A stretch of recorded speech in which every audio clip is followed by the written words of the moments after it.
CRPF के जवान और 2 पुलिसकर्मी घायल हुए। वहीं अनंतनाग में शनिवार को सुरक्षा बलों ने एनकाउंटर में 2 आतंकियों को ढेर कर दिया।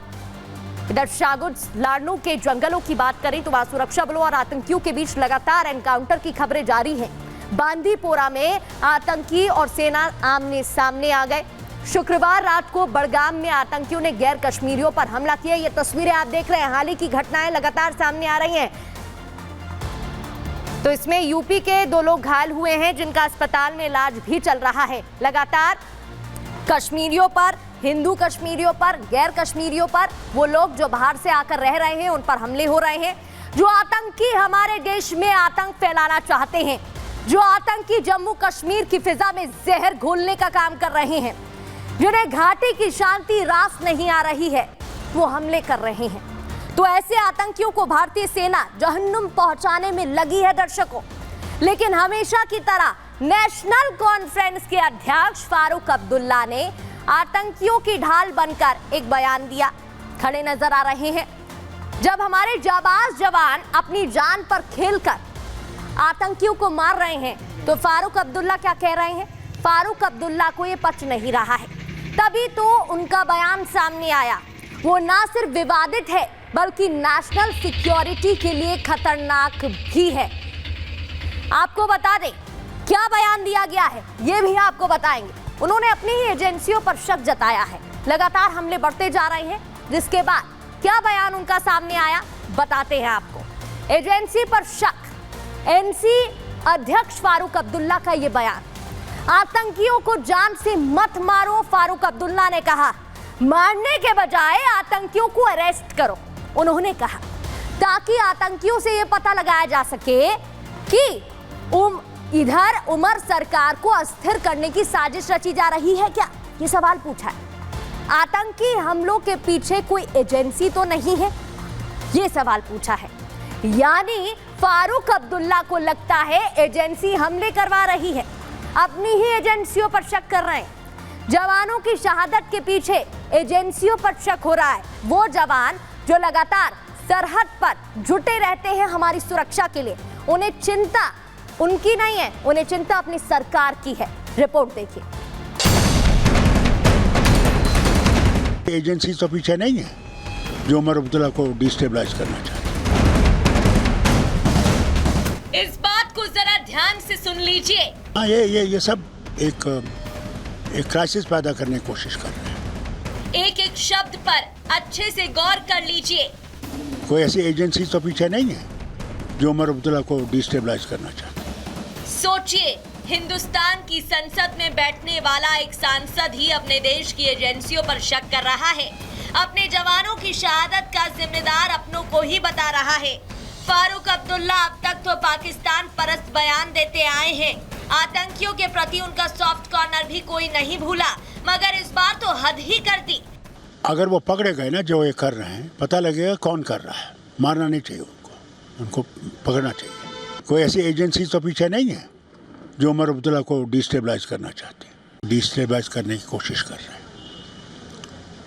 नहीं तो क्यों नहीं पहले हो रहा था, आज क्यों, क्या वजह है? ये सब एक क्राइसिस पैदा करने की कोशिश कर रहे हैं। ये शख्स सिर्फ एक सांसद नहीं है, सिर्फ एक पार्टी के अध्यक्ष नहीं है, बल्कि एक मुख्यमंत्री के पिता और खुद पूर्व मुख्यमंत्री हैं। लेकिन अपने देश की सेना के काम को सवालों के कटघरे में रख रहे हैं। क्या सिर्फ इसलिए कि अब उनकी पार्टी की जम्मू कश्मीर में सरकार है, उनके बेटे उमर अब्दुल्ला मुख्यमंत्री हैं, तो उनको परवाह उनकी सरकार की है, इस बात की नहीं कि हमले हो रहे हैं, अपने लोग मारे जा रहे हैं, बल्कि परवाह तो पाकिस्तान की होने लगी है। नहीं, मैं इस बात में ये कहूँगा कि इस पे तहकीकात होनी चाहिए। हो कैसे रहा है? आतंकी पालने वाला पाकिस्तान खुद अपनी हरकतों को कबूल करता है कि बार बार आतंकियों से पाकिस्तान के समान हथियार मिले, लेकिन फारूक अब्दुल्ला चाहते हैं कि पाकिस्तान को दोष ना दें। अब्दुल्ला साहब, भारत की सेना आतंकियों को ठोकेगी भी और जरूरत पड़ी तो पाकिस्तान में घुसकर मारेगी भी। Bureau report, Republic Bharat. तो आतंकियों पर एक्शन से फारूक अब्दुल्ला को तकलीफ हो रही है। वो क्या चाहते हैं कि उन्हें पकड़कर जेल में रखा जाए, वहां उनकी खातिरदारी हो, बिरयानी खिलाई जाए। लेकिन ये नया भारत है, यहाँ दहशतगर्दों पर धड़ाधड़ गोलियां चलती हैं, ईंट का जवाब पत्थर से दिया जाता है, आतंकियों पर कोई रहम नहीं खाता है। तभी तो बीजेपी ने भी आतंकी हमलों और फारूक के बयान पर करारा प्रहार किया है। क्या प्रतिक्रिया है, सुनिए।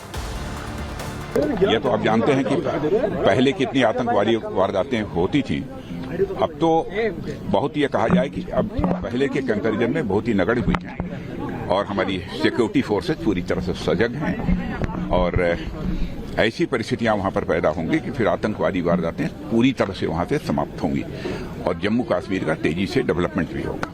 यदि फारूक अब्दुल्ला साहब को ऐसा कुछ लग रहा है तो अब उनकी पार्टी अपोजिशन में नहीं है, अब वो सत्ता में है। उन्हें इस प्रकार के कोई भी तथ्य यदि उनकी जानकारी में आए हैं, इनपुट आए हैं, तो उन्हें साझा करना चाहिए। और रही बात उनकी सरकार को अस्थिर करने की, तो अब उन्हें यह समझना चाहिए कि ये वही ताकतें तो नहीं है जिनसे कभी आप सत्ता में आने के लिए गलबहियां करते थे। परोक्ष रूप से आज उन्हीं ताकतों का आपको सामना करना पड़ रहा हो। ये तो सरकारों में रहे हैं, इनको इस बात को समझना चाहिए। बेतुके बयान देना अच्छी बात नहीं है। आप मिलिटेंट्स के प्रति इतना प्रेम रखोगे तो फिर ऐसा संभव नहीं है। भारत की एजेंसियां जिस प्रकार से काम कर रही हैं उन पर विश्वास है, हमें अपने सुरक्षा बलों पर विश्वास है। तभी ये जो आज वातावरण बना है, बेहतर हुआ है, उन्हीं की एक मेहनत लगन का परिणाम है। और आखिर आपको ये भी बता दें कि सिर्फ फारूक अब्दुल्ला ही नहीं है जो इस तरीके के बयान दे रहे हैं, बल्कि और भी कई ऐसे लोग हैं जिनके बयान सामने आए हैं। कुछ ऐसे ही बयान हैं। दरअसल सबसे पहले बात कर दें, दहशतगर्दों से हमदर्दी सिर्फ फारूक अब्दुल्ला को नहीं है। रुहुल्ला मेहदी जो कि एनसी के सांसद हैं, उन्होंने क्या कहा आपको बता देते हैं। उन्होंने कहा कि चुनावों के तुरंत बाद हमलों में तेजी कैसे आई, उन्होंने भी शक और सवाल खड़ा किया। हमलों के लिए केंद्र की बीजेपी सरकार जिम्मेदार है, केंद्र को जिम्मेदार बता दिया। हमलावरों को पकड़कर न्याय के कटघरे में लाया जाए, ये कहना है अल्ताफ बुखारी का, जो कि अध्यक्ष है आम पार्टी के, उनका भी यही कहना है। इसके अलावा तारिक कर्रा की बात करें तो तारिक हमीद कर्रा का भी इसी तरीके से बयान सामने आया। उन्होंने कहा शर्मनाक और कायरतापूर्वक ये हरकत है, इस पर जरूर एक्शन होना चाहिए। उनकी तरफ से भी ये बयान सामने आ गया है। कुल मिलाकर लगातार देखने को मिल रहा है कि जो आतंकी घटनाएं हैं, हमले हैं, वो बढ़ते जा रहे हैं और एक के बाद एक हमलों की खबर सामने आ रही है।